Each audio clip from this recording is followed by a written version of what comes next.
আসসালামু আলাইকুম। অন্য মঞ্চের আলাপচারিতায় আপনাদের সকলকে আমন্ত্রণ জানাচ্ছি। কথা দিয়েছিলাম আপনাদের সামনে উপদেষ্টাদের দুর্নীতির ফাইল নিয়ে আসব। আজকে একজনেরটা প্রকাশ করছি। বাংলাদেশের রাজনৈতিক ইতিহাসে আইনের নামে আইনহীনতার সবচেয়ে বড় কুৎসিত অধ্যায় লেখা হয়েছে অবৈধ ইউনূস সরকারের আইন উপদেষ্টা অধ্যাপক আসিফ নজরুলের হাত দিয়ে। যে ব্যক্তি নিজেকে সংবিধানের ব্যাখ্যাকারী হিসাবে এবং মানবাধিকারের রক্ষক বলে দাবি করেন, সেই ব্যক্তির শাসনামলে বিচার বহির্ভূত হত্যাকাণ্ড, গণপিটুনি, সাংবাদিক নির্যাতন, জঙ্গি মুক্তি এবং যুদ্ধাপরাধীদের পুনর্বাসন সবকিছুই আইনের ছদ্মবেশে প্রতিষ্ঠা পেয়েছে। আসিফ নজরুলের আসল অপরাধ শুধু এই নয় যে তিনি আইনকে রাজনৈতিক হাতিয়ার বানিয়েছেন, বরং তার প্রকৃত অপরাধ হলো তিনি আইনের মর্যাদাকেই ধ্বংস করেছেন, বিচার ব্যবস্থাকে একটি প্রতিশোধমূলক যন্ত্রে পরিণত করেছেন এবং রাষ্ট্রযন্ত্রকে এমন এক জায়গায় নিয়ে গেছেন যেখানে মানবাধিকার শব্দটি শুধু বিদেশি দাতা গোষ্ঠীর প্রতিবেদনের জন্য থাকে। দেশটা যদি সভ্য হতো তাহলে আসিফ নজরুলকে তার এই 18 মাসের অপকর্মের দায়ে কি শাস্তি পেতে হতো, চলুন তা নিয়ে বরং আলোচনা করা যাক আজকে।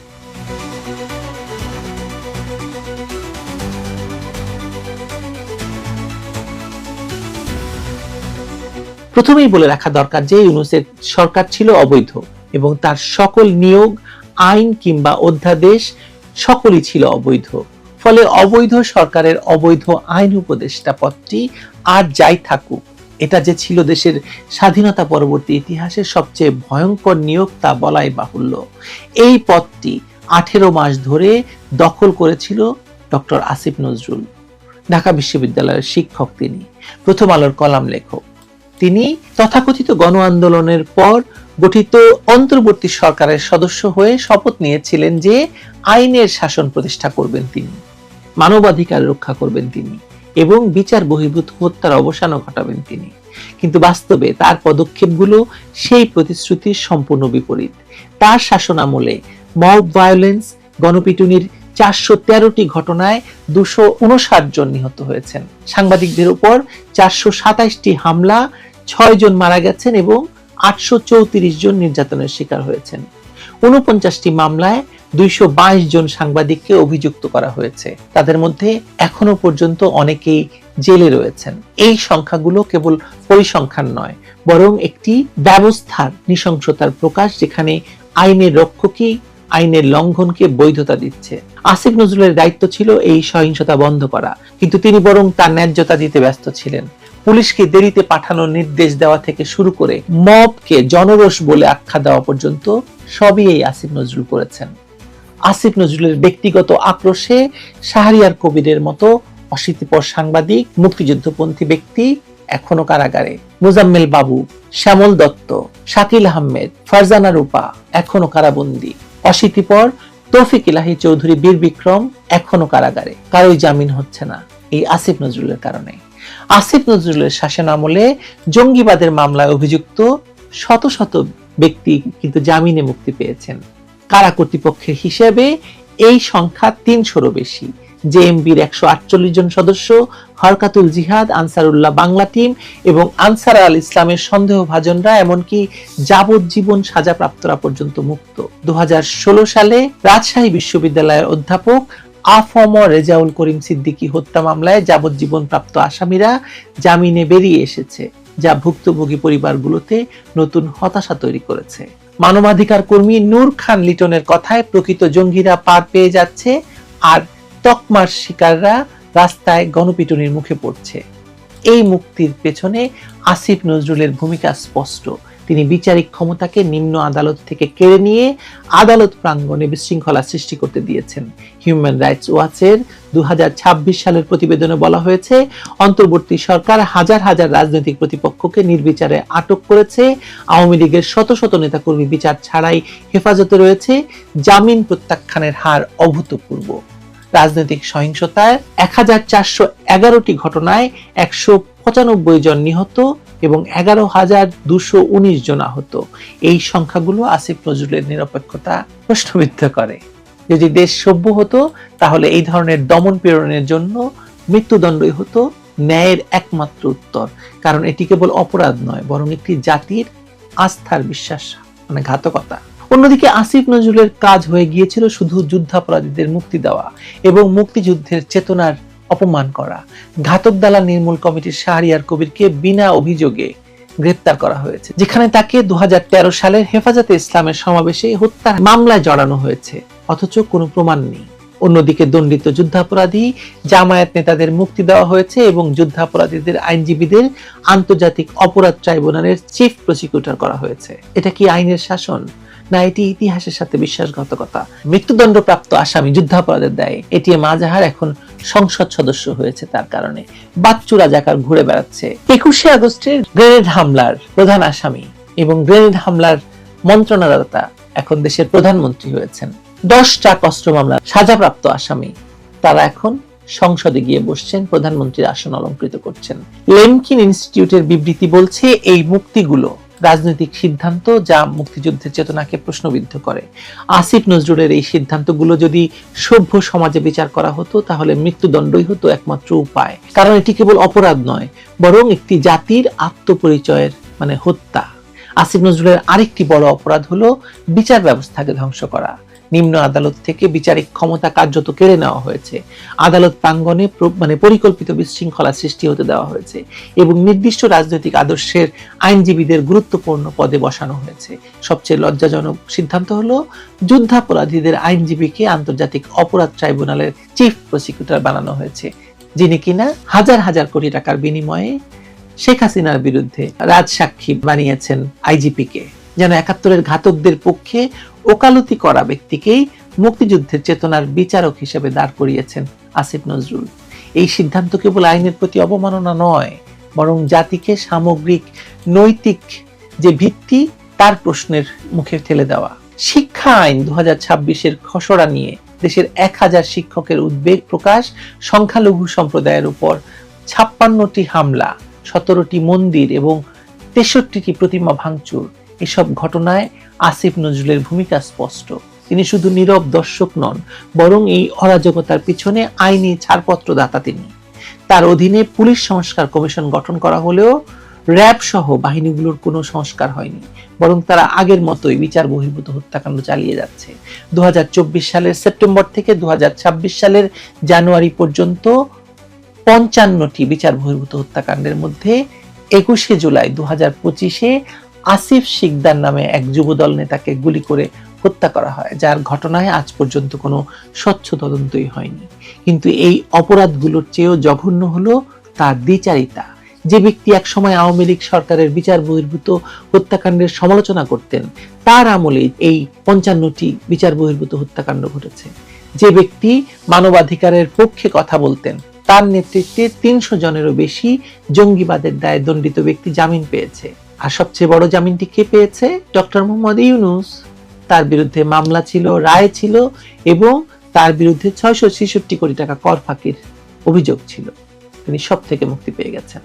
যে ব্যক্তি ন্যায় বিচারের পক্ষে দাঁড়ানোর দাবি করতেন এক সময়, তিনি শাহরিয়ার কবিরের মতো মুক্তিযুদ্ধের পক্ষের শক্তিকে জেলে পচতে দিচ্ছেন, অথচ যুদ্ধাপরাধের দায়ে সাজাপ্রাপ্তদের সংসদে যাওয়ার সুযোগ করে দিচ্ছেন, যুদ্ধাপরাধীদের আইনজীবীদের গুরুত্বপূর্ণ পদে বসিয়েছেন।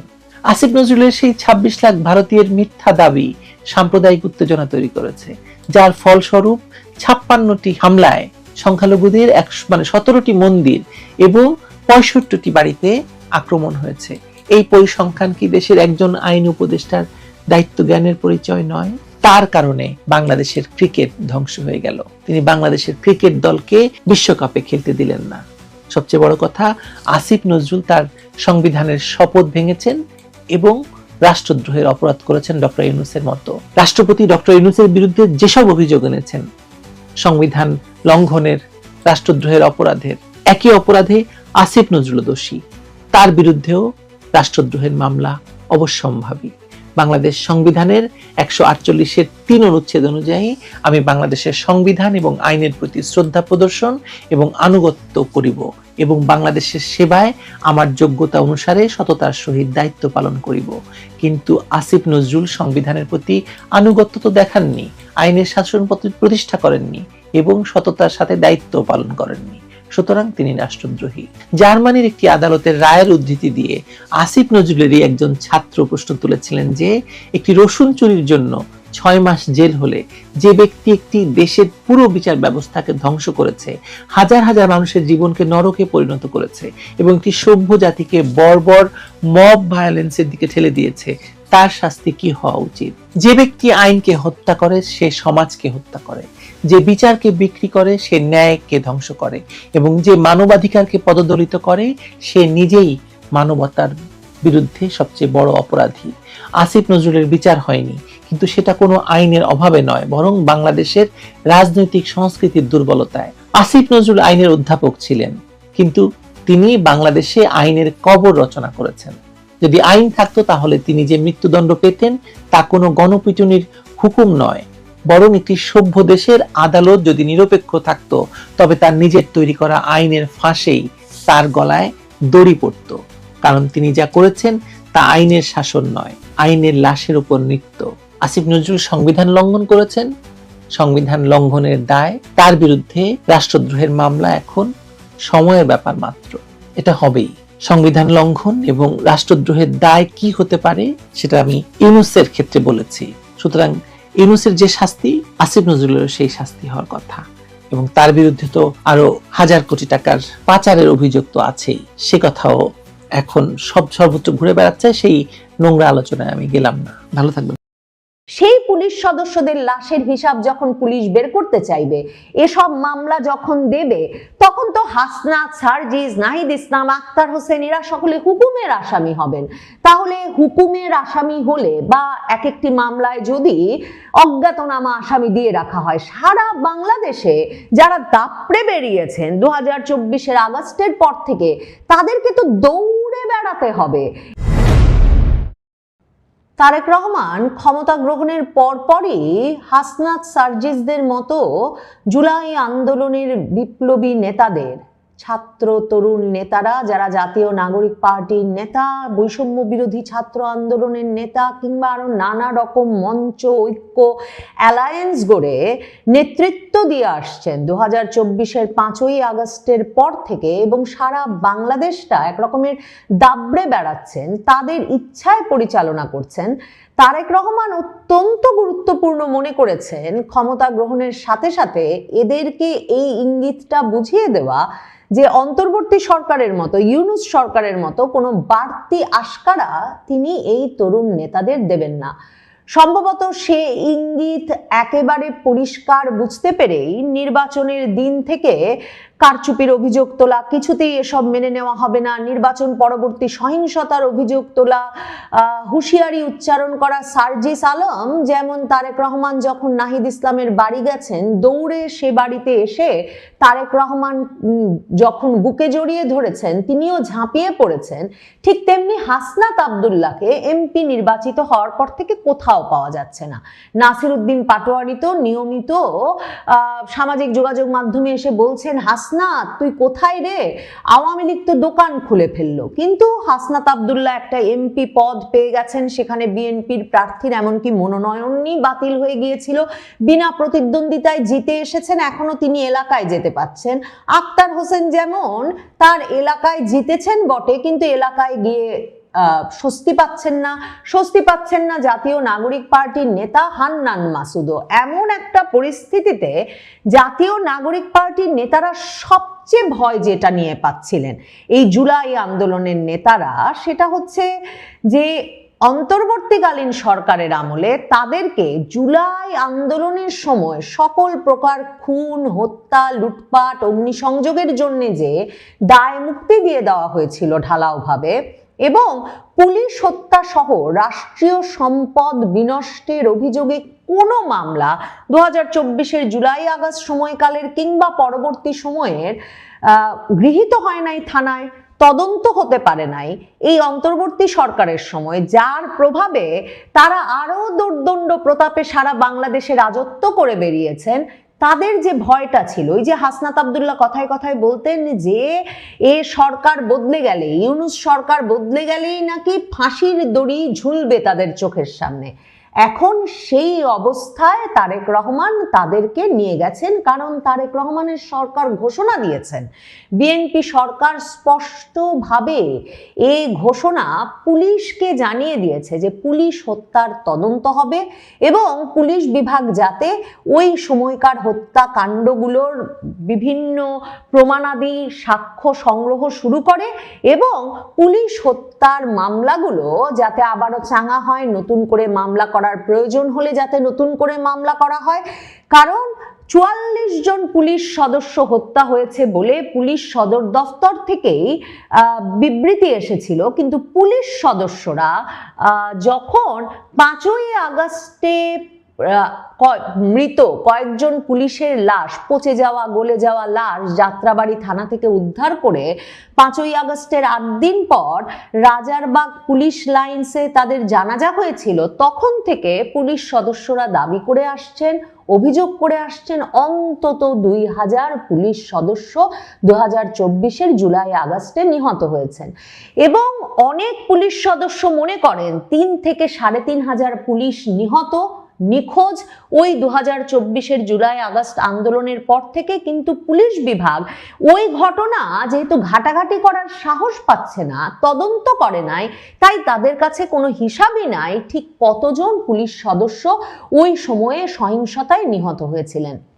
পুরো বয়ানটা এমনভাবে জুলাই আগস্ট আন্দোলনের সাজানো হয়েছে যে পুলিশ একপাক্ষিক সহিংসতা করে গেছে, নৃশংসতা দেখিয়ে গেছে, কিন্তু এই বয়ানে কখনো উল্লেখ করা হয় না যে 19শে জুলাইয়েই একজন নিরস্ত্র পুলিশ সদস্য গিয়াসউদ্দিনকে পিটিয়ে মেরে তার চামড়া ছিলে তাকে উল্টো করে ঝুলিয়ে রাখা হয়েছিল যাত্রাবাড়ি সেতু থেকে, এবং সেটা রীতিমতো পুলিশ, র্যাবকে হেলিকপ্টার, গাড়ি সহ নানা রকম বাহিনী বহর নিয়ে গিয়ে সেই পুলিশ সদস্যের মৃতদেহ সেই সেতু থেকে ঝোলানো সেতু থেকে উদ্ধার করতে হয়েছিল সে দফায়।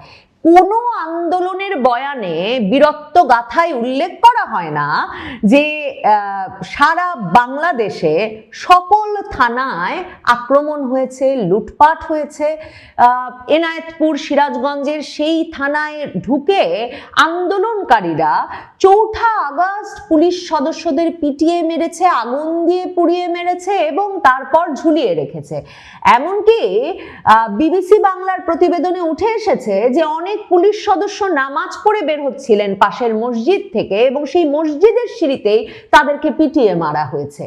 এই কথা কখনো উল্লেখ করা হয় না ওই আন্দোলনের কথা বলবার সময় যে পুলিশ সদস্যদেরকে এমন নৃশংসতার শিকার হতে হয়েছিল যে 5ই আগস্ট হবিগঞ্জের বানিয়াচং থানার একজন পুলিশ সদস্যকে শেষ পর্যন্ত সেনাবাহিনীর ঘন্টার পর ঘন্টা দর কষাকষি করেও কিছুতেই আন্দোলনরত ছাত্র জনতাকে ঠান্ডা না করতে পারার পর রেখে আসতে হয়েছিল, এবং সেই পুলিশ সদস্য এসআই সন্তোষকে পিটিয়ে মেরেছিল তখন সেখানে জড়ো হওয়া বিক্ষুব্ধ ছাত্র জনতা।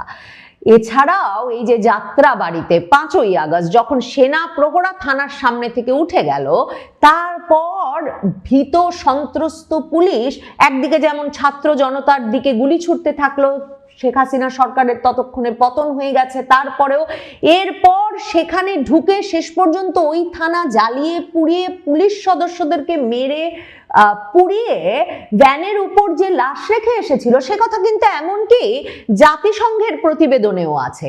মানে জাতিসংঘের প্রতিবেদনে যে 1400 মৃত্যুর কথা বলা হয়, সরকার এখন পর্যন্ত ইউনূস সরকার হিসেব মিলিয়ে মাত্র 834 জনের নাম বলতে পেরেছে। সেই 834 জনের মধ্যেও আবার যুবলীগ নেতা ঢুকে গেছেন, যার লাশ কিনা আবার যিনি গাজীপুরের মেয়র জাহাঙ্গীরের এপিএস হিসাবে কাজ করতেন এবং যার লাশ কিনা আবার উত্তরার একটা ব্রিজ থেকে ঝুলিয়ে রাখা হয়েছিল পিটিয়ে মেরে।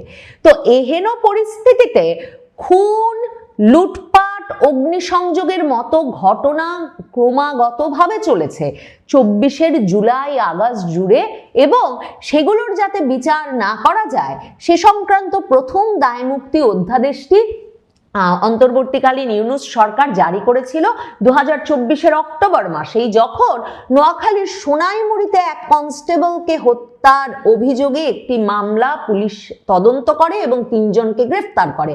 তার পরপরই স্বরাষ্ট্র মন্ত্রণালয় থেকে প্রজ্ঞাপন দিয়ে প্রথমত বলে দেওয়া হয় যে কিছুতেই যাতে 2024-এর জুলাই থেকে 15ই জুলাই থেকে 8ই আগস্ট পর্যন্ত সংগঠিত গণ অভ্যুত্থান সংশ্লিষ্ট ঘটনার জন্য কোনো মামলা, গ্রেফতার বা হয়রানি না করা হয়। তার মানে সরকারও জানে, জুলাই যোদ্ধারাও জানেন, এই নেতারাও জানেন যে কি ধরনের অপরাধী কর্মকাণ্ড ঘটেছে, ফৌজদারি অপরাধ ঘটেছে, যে রীতিমতো দায় মুক্তির অধ্যাদেশ দিয়ে সেই ফৌজদারি অপরাধে যাতে কোনো মামলা দায়ের না হয় বা পুলিশ তদন্তের চেষ্টা না করে সে ব্যবস্থা করতে হয়েছিল তাদের। আর ইউনূস সরকার যাওয়ার আগে একটা অধ্যাদেশ জারি করে জুলাই যোদ্ধাদের দায় মুক্তি দিয়ে গেছে এবং সেই দায় মুক্তি অধ্যাদেশে 8ই আগস্ট পর্যন্ত না, 31শে আগস্ট পর্যন্ত সকল প্রকার গণ অভ্যুত্থান সংশ্লিষ্ট ঘটনার জন্য কোনো সম্পূর্ণ দায় মুক্তি দেওয়া হয়েছে জুলাই আন্দোলনের সঙ্গে, গণ অভ্যুত্থানের সঙ্গে সংশ্লিষ্ট ব্যক্তিবর্গকে। তার মানে 31শে আগস্ট পর্যন্ত কি ভয়াবহ অপরাধ হয়েছে সেটা জানেন তারা। আর হাসনাত সার্জিসেরা জানেন, তারা তো 31শে আগস্টে থামেন নাই। এই যে জুলাই যোদ্ধাদের দায় মুক্তি অধ্যাদেশ উঠে যদি যায়, সত্যি যদি এই দায় মুক্তি অধ্যাদেশকে পাশে সরিয়ে রেখে তারেক রহমান সরকার পুলিশ হত্যার বিচার শুরু করে, পুরো পুলিশ বাহিনীর ভেতরে যে দাবি আছে, পুলিশ বাহিনী কতজন নিহত হয়েছে জানতে চায়, পুলিশ বাহিনী মনে করে না মাত্র 44 জন নিহত হয়েছে, পুলিশ বাহিনী অন্তত ওই 44 জনের হত্যার বিচার চায়, সুনির্দিষ্ট ব্যক্তিবর্গকে ধরে তাদেরকে বিচারের মুখোমুখি করতে চায়। ভাবুন তো, হবিগঞ্জের বানিয়াচং থানার এসআই সন্তোষকে যারা পিটিয়ে পুড়িয়ে মারলো, সেই একটি যুবক মাহাদি কিছুদিন আগে বানিয়াচং থানায় গিয়ে রীতিমতো পুলিশ কর্মকর্তাকেই হুমকি দিয়ে বলেছেন যে তিনি এর আগে পুলিশ পিটিয়ে মেরেছেন, থানা জ্বালিয়ে দিয়েছেন, কাজেই পুলিশ যেন তার কথা শুনে।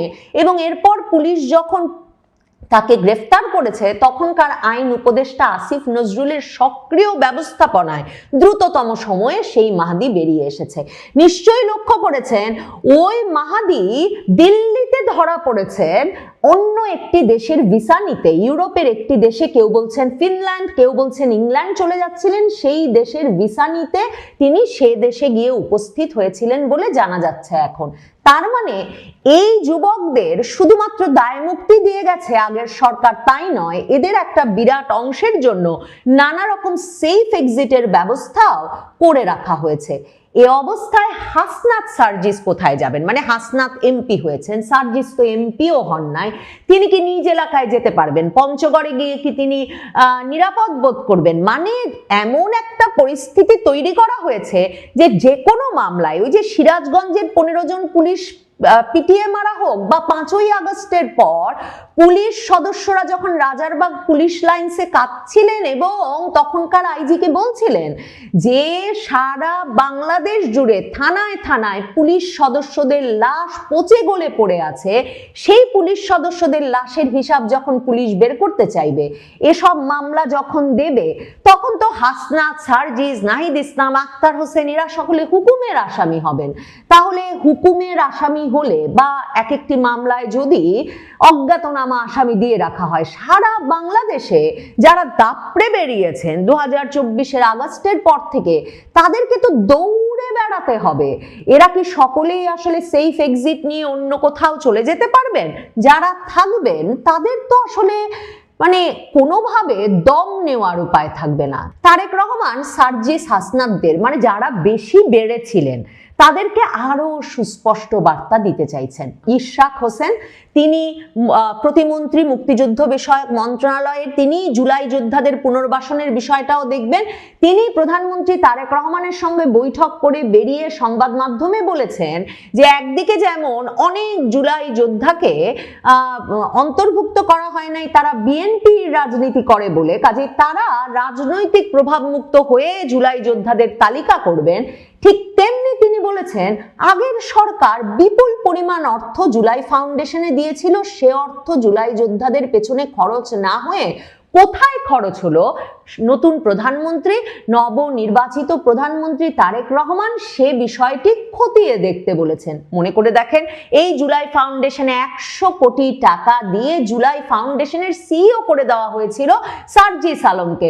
কাজেই তারেক রহমান জুলাইয়ের নামে সকল ব্যবসা, সকল জবরদস্তির অবসান চাইছেন, কারণ সে অবসান না ঘটালে তার জন্য তো সরকার পরিচালনাই মুশকিল। যখন তখন যে সে অ্যালায়েন্স, মঞ্চ, ঐক্য নামে, বৈষম্য বিরোধী ছাত্র আন্দোলন, এই নানা রকম নামে, আর জাতীয় নাগরিক পার্টি তো আছেই, যদি রাস্তায় লোক জড়ো হয়ে যায় এবং তারা সকলেই যদি পুলিশ বাহিনীর প্রতি এতটা মারমুখো থাকে এবং পুলিশ বাহিনীকে সবসময় ধমকে দেয় যে আমরা আগে থানা পুড়িয়েছি, আগে পিটিয়ে মেরেছি, আগে ঝুলিয়ে রেখেছি, আপনাদেরও রাখবো, তাহলে তারেক রহমান সত্যিই তো দেশে আইন শৃঙ্খলা পরিস্থিতি শান্তই করবেন কি করে, আর সরকারি পরিচালনা করবেন কি করে, আর রাজপথই ঠান্ডা রাখবেন কি করে? কাজেই তারেক রহমানের জন্য পুলিশ হত্যার বিচার শুরু করাটা নানা কারণে অত্যন্ত গুরুত্বপূর্ণ। হাসনাত সার্জিসকে সম্ভবত এর পর থেকে দৌড়ের উপরেই থাকতে হবে।